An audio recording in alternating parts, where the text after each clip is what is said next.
Hello, welcome to Game of Thrones, a nest of vipers. Let's talk. You've got myself, Apps, and I'm being joined by the one and only Logan from the Dimp Digital team. And we're here to take you through episode 5 of Telltale Games' Game of Thrones series. Now, full disclosure here, I've been drinking solid for the last 2 days, so I'm starting to deteriorate and not feeling on the top of my game. Logan, you had a few drinks last night too, and you're on your 4th espresso, so this could be a bit of a nightmare. Yes, I just said to you this morning, I only did it yesterday morning, so literally less than 24 hours and I'm already struggling with what's happened. So. Yeah, I mean, it could be a bit of a stinker, but we're going to battle through and do our best to recap this penultimate episode. So I'm just looking at my notes now from a high level, and I've got lots of notes for Asher's storyline, lots of notes for Rodrik's storyline, but hardly anything for Garrett or Mira. Now, we often criticise Mira's storyline, but do you think Telltale themselves were struggling a little bit for ideas for all the story arcs here? A little bit. I think we said on the second one maybe. I don't really get where they're going with some of these. Everything seems to be going. So in the actual Game of Thrones series, you've got different story arcs, but they don't all link into one main one. So not everyone. So you haven't got everyone from the Stark family doing something for their family back home. So I think they were always going to struggle with it because. Rather than because it doesn't seem to give you the option to bugger up a story arc, so you can't go right. Well, I've buggered up the army coming from King's Landing. That's dead right off. They've sort of had to keep them going, and I think it's cost them a little bit because they're getting a bit bland. Yeah. I mean, they've gone with 6 episodes rather than their usual 5 in the series. That's probably not helped either. But this is the second from last one, and we're actually going to start with Asher. So we just finished conducting our strike in Marine and successfully carried out that operation for Daenerys. Now, Daenerys was supposed to offer us an army for doing this, but surprise, in typical Telltale fashion, Daenerys says she can't spare any men to take back, so it's never quite as simple as what it first made out to be. Instead, she gives Asher a shitload of gold, or I got a shitload of gold, and I think that was because I shut down Beshka from killing that slave master. Now, you did the same as well. I assume you just got the gold outright as well. There was no messing around. I still thought I had to play it quite cool when I was in there. I thought, alright, I could still blow it here, so I'll pay my respects and take what I can.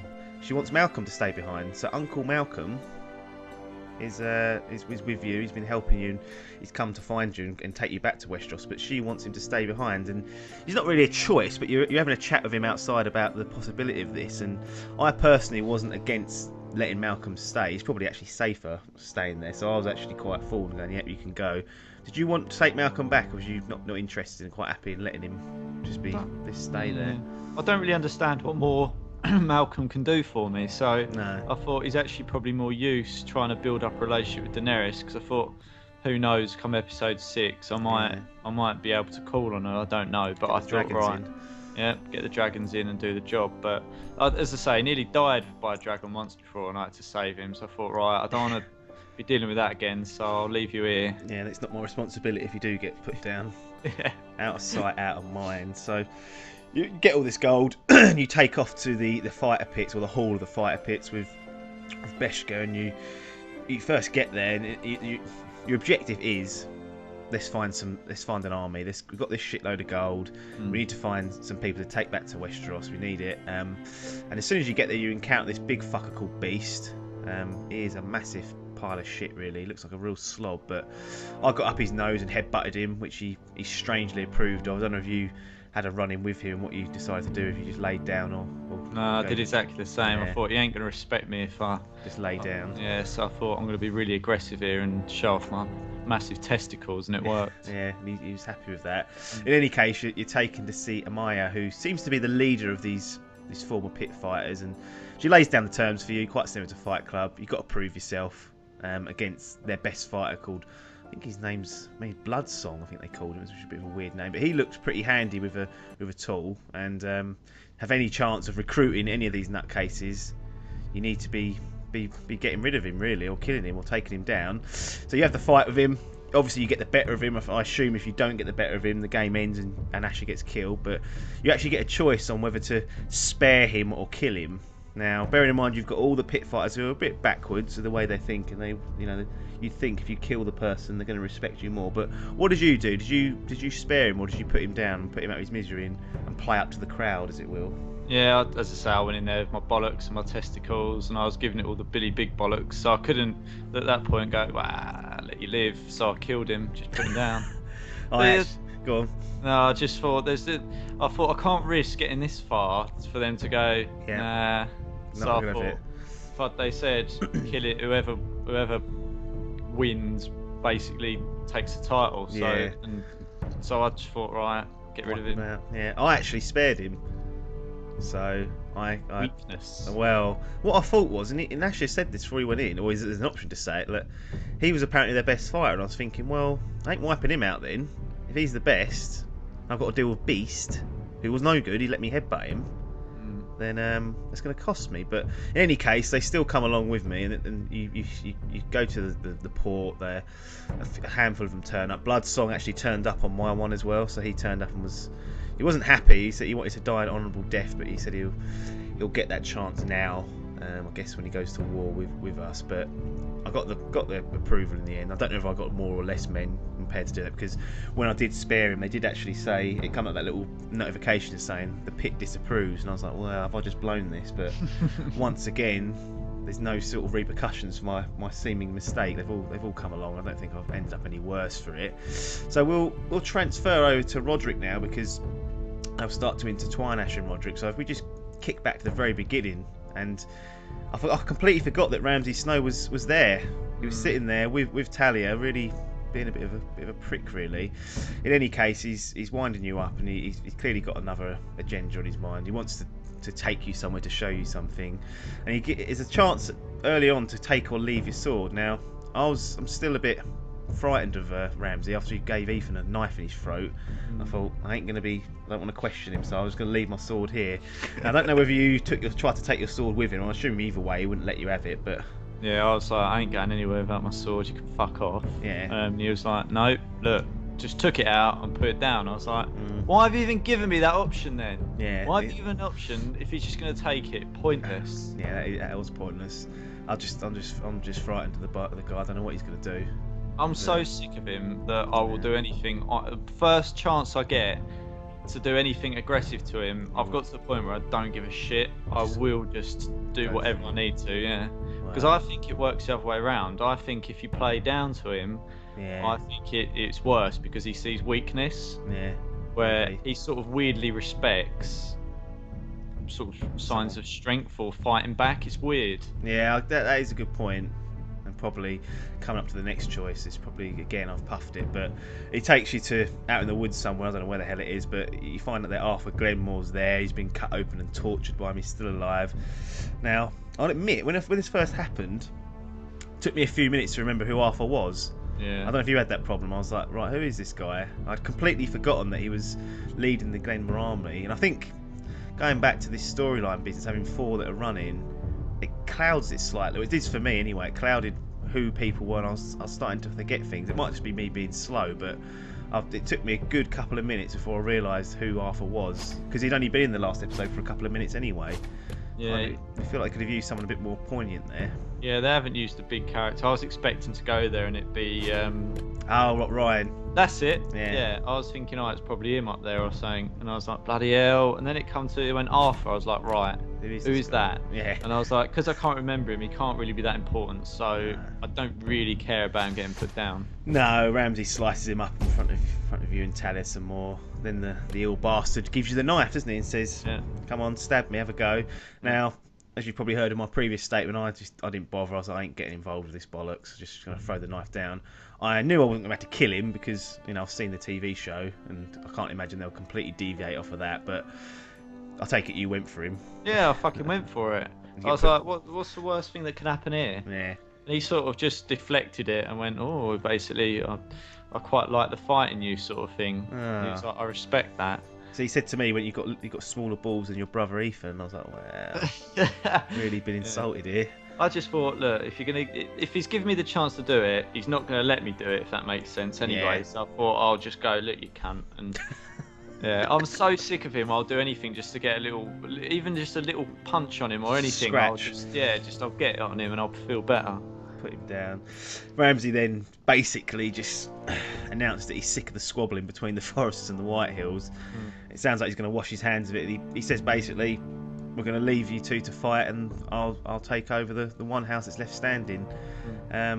Later on, you get Elena obviously comes along, who's Arthur's brother. She's distraught at seeing her brother mutilated like that. He gets gutted by Ramsay, which is a bit of a brutal way to die, and it's a bit sick. But she's livid.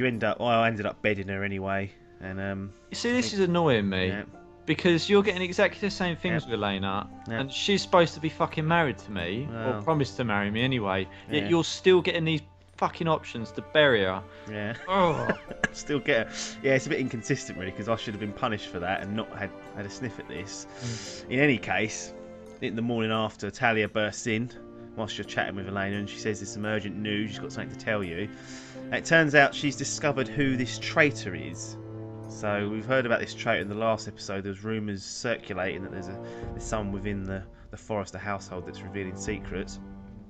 Before she reveals who it is, though, she tries to make you promise that you'll kill them no matter who they are. Yeah. Did you take the bait for that, or did you say nope, I'll just do what I want? Well, I said to her, yeah, all right, yeah, I promise. Yeah, same here. I was just like, just tell me who it is. I can always back out of it later.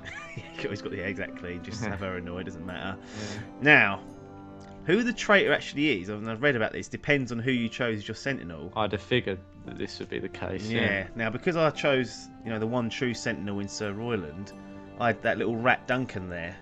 Yeah. So I guess for you, Sir Royland was your traitor. Yeah. That has got to be a sickening blow to you, because I know you've become fond of Sir Royland over the past few episodes. Yeah, I like Sir Royland, which made it really hard for me, funnily enough, because normally you'd think that you'd actually prefer your Sentinel over the one that you didn't choose, but Duncan hasn't proved to be as useful as I'd have hoped. Yeah. And I quite like Sir Royland's aggressive, go fuck yourself nature. It ties in quite nicely with my persona. So, when I found out he's been ratting on me, I was a little bit sort of... I was genuinely annoyed to the point where I thought, right, he's getting put down. I was like, I'm just absolutely going to go through with my promise here. Mm-hmm. But obviously he gets a shot at redemption, if you like.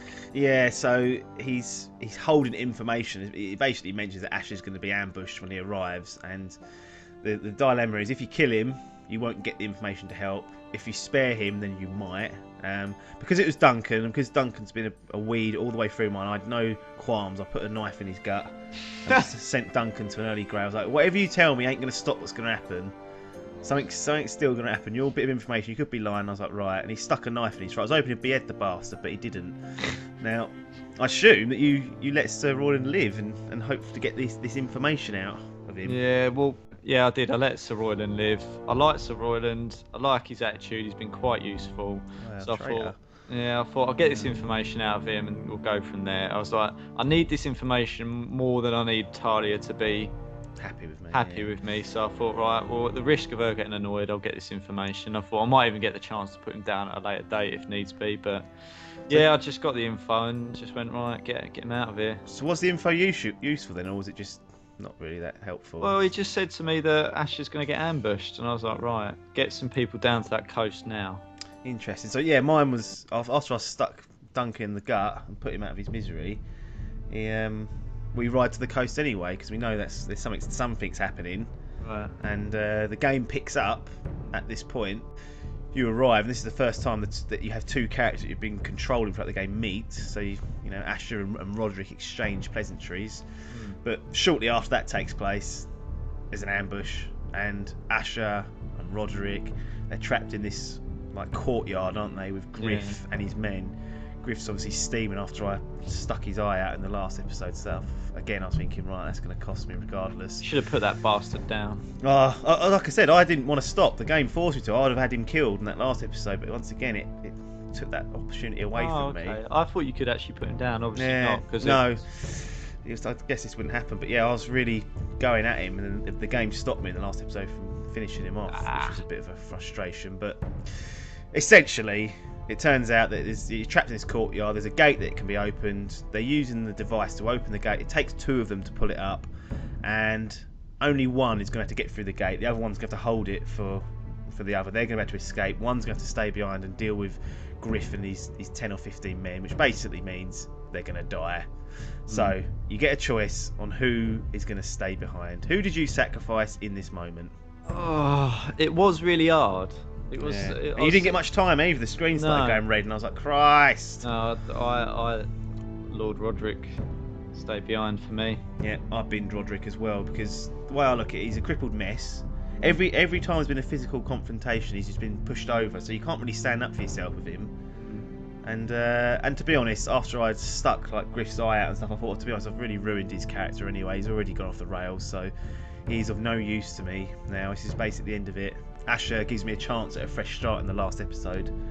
I can sort of lead with Asher, hopefully, but Rodrik's been binned. You take out a few men and eventually he gets stuck in the eye and put down and killed. Yeah. And we lose yet another character, which was a bit of a heartbreak. A little bit gutted at first. I thought, bloody hell, what about Lena? And I thought, oh, that's really the marriage gone, isn't it? But yeah, the one thing that really sort of stuck in my head was Sir Royland said to me, basically said that Asher's the true Lord. Right. And I was like, well, yeah. Get him in. Well, I just thought he's just a bit weak, Rodrik, at times. Well, he's physically weak, isn't he? Yeah, and I thought I need someone in this, by the looks of it. There's going to be a war. Yeah. I'm going to need someone who's capable of fighting. And I thought if I sacrifice Asher, I'll lose this army I've just got, probably. Yeah, that's what I was thinking as well. I was thinking they might not want to follow Rodrik after trying so hard. So there was... And like I said, Rodrik's offering nothing now. Yeah. You know, so I've got Sir Royland still on my side, so that's all I really need. I really wish I had Sir Royland on my side. All goes back to episode 1.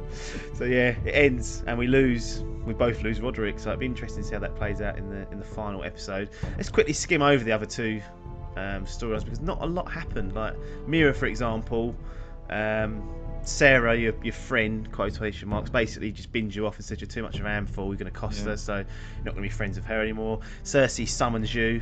She obviously sees some potential in your latest sort of devious actions, and she wants you to find out who Tyrion is going to summon as a witness at his trial. Now, she said if you succeed in getting this information, she'll wipe out Lord Andros on your behalfs, and as we know, he seems to be building an army to go and sting Iron Wrath. You go to Tyrion. He knows exactly what's going on straight away. He's not stupid. I don't think you can get the information out of him, and it's essentially a choice of whether you lie to him and say, no, Cersei didn't send me, or you actually tell him the truth and say he did. I lied to him. He's locked up. He's got literally no use to me in there. He's got no pull whatsoever. So I thought if I lied to him, at least I might keep Cersei happy. What route did you go down? I've fessed up to him. Oh. Well, he snuffed it out too early for me to carry on the fast. Yeah. So I was like, I don't know what to do here. The fucking guard coming in didn't help things, did it? Poking his nose in. And I just didn't know what to do. I was like, well, I'm clearly not going to get the information out of him either way. Yeah. I was like, there's no benefit in me just trying to prolong this fast. Because he knew as the moment I walked in there, essentially, as soon as you went, oh, that's Cersei's wine, I was like, right, well, you know then. You know what's going on here, cover blown, so there's no point in continuing it, so I went, Tell you the truth, maybe Cersei will bollock you in the next episode, but that is literally the storyline for that, though. That was literally all that happened in Mira's arc. I think subconsciously my brain's just trying to get her killed. I genuinely think that's what... I've got this, like, competition going between me wanting her to actually be of help and me just getting so livid with that shit storyline. I just want her dead. Yeah, so that maybe doing that will help aid that. Cersei takes her down. There's nothing's ever really happened in that storyline that's of any consequence to me at the moment. No. I don't know whether it's building up to something, but I don't know whether they're trying to simulate the politics of King's Landing, but I'm not really interested in it. No, not am I really. That was a weird one. Like that is all that happened for that story arc. Gared's storyline even worse. Like that was about 4 minutes. That's longer than 4 minutes. But you've met Cotter's sister, haven't you? Sylvie, I think her name is. And Cotter won't go to the North Grove because he wants to head south of Sylvie. The only good thing that happens really is that you get a chance to hunt a rabbit with her, and I fucking blew this. The bastard got away. I couldn't get the mechanics right on that bit. You didn't get a lot of time, did you? No, well, it felt a bit like other bits in it, but it just felt a bit sort of unrefined. And I don't expect it to be necessarily refined, but I was sort of like, it didn't tell me to hold it. It doesn't give you much time. It doesn't go, right, you need to hold this and then release it. So I pressed it to shoot and it didn't do anything. And I was like, and then by the time I pulled it back to go again, it fucked off. So I was like, right. And then the next one, I thought, right, I'll preemptively hold the button so that I'm ready to fire. And then it just fired it straight away. And I was like, right, what is going on here? And so I completely fucked it up. I was like, my chance to prove to her that I'm a hunter, and I fucked it. I was all cocky as well, saying I never miss, and then missed twice. I was like, well, that is what can happen. Some White Walkers basically crashed this little party, this little camp, and they're all wildling White Walkers, it looks like, the guys that you'd seen before. They attack you. Finn gets wiped out. So again, going back to that, do you remember that choice? I think it was in the last episode where you get a choice to take Finn with you or not. I think it's just a way of them getting out of it, because they couldn't be bothered to write him in properly. I was like, right, just get him killed and he's not in episode 6. Regardless of what choice you make, he won't be knocking about. I'm getting a bit sick of the fact that there doesn't appear to be any consequences for most of the decisions you make. It feels like it's going down a road whether you like it or not. Does that make sense? So it feels like you do all these choices beforehand and you get pigeonholed into probably about 2 choices at the end in the next episode. Do you know what I mean? It's a bit, nothing seems to come together, but I suppose it saves them writing 40 different endings and different story arcs. No, that's it. And that is typical of a Telltale game, really. There's normally 2 to 3 choices you can go down. What usually is a lot different is the interaction between you and the other characters, but in this, it seems as though they seem to be reacting the same regardless. Like in the Walking Dead series, like people around you would be on or off with you depending on what you've done previously, and it's quite... And because you spent a lot of time with them, it had a lot more impact. Because this is spread so thin, I don't really give a shit what Sarah thinks. I don't really give a shit about what Cotter thinks or what Sylvie thinks. Like, Rodrik's dead now, so all I've got is Asher. That's all it's got. See, I'd be quite happy if they just focused more around, more closely in on Rodrik's sort of, or the actual house goings on, rather than having Cersei, or not Cersei, mirror off at King's Landing and the Garrett thing. Like Garrett, there's no need for them to be bringing White Walkers into it. That isn't necessarily the whole part of Game of Thrones. So just fucking bin them. Don't need to see that bit. I don't need to see Jon Snow. I feel like they've just put certain things in, shoehorned them in so that you feel like you're actually in Game of Thrones, but it's inconsequential. Yeah, that's one of the good things about the Walking Dead series, is that it doesn't follow the canon series of the film, or the TV show or the comic book. It's its own standalone, separate story. So they go, it's no hamstrung moments. Like, it's all completely unique, and they can do whatever they want. Whereas I guess with this, they obviously got the rights to have Jon Snow, Cersei, and Tyrion all do their voice acting, so they wanted to get them in as much as they could, and it's affected the story, I think, to a certain extent. Not made it as good as what it could have been, but I thought they weren't going to do that at first. I thought it was going to be separate. A made-up Forrester story, which is good enough. I didn't think it, but for some reason, then these characters started coming in, and more and more it feels like they've just gone, right, well, because we've got the rights, we've got to get them in where possible. And it's ruined it a little bit for me. Yeah, a bit of a shame, but it's still decent enough. I mean, going to Garage, that you defeat the White Walkers, Finn does get wiped out. You, Cotter, and Sylvie have no choice but to head to the North Groove, and we'll find out what the hell that is, I guess, in the final episode. But that is episode 5 done with. Final thoughts? It's okay. I'm sort of, as I say, I think it's losing me a little bit with each episode. The first episode, I thought, right, I'm really into this, couldn't wait for the next one, but because some of the storylines are really losing me, and I think, as I texted you yesterday, they feel increasingly unrefined. So like, I had a few issues with sound in certain scenes, and it was a bit glitchy, and as I say, I feel like they're now trying to chuck them out really quickly. And I would have preferred it if they would wait a little bit and sort of make sure they are properly refined, because it ruined it a bit for me as well. That, as I say, part of it is trying to immerse yourself in it a little bit and in the storyline and give a shit, and it's a bit difficult when all the sound's going a bit fucked up and it goes silent and there's no background noise, and not really what's required, is it? But normally they come good in the last episode or so. There's normally, and that's usually how I've found the Telltale games, is, I mean, the Walking Dead first season was good from 1 to 5, but 2 was a little bit slow in places, but then the final episode it all comes together. They do normally have a good finale, so I've got high hopes for episode 6, which will be coming out in the next couple of months, and I guess that's when we will both return. Yes. To recap that. So until then, thanks very much for your time, guys, and ta-da.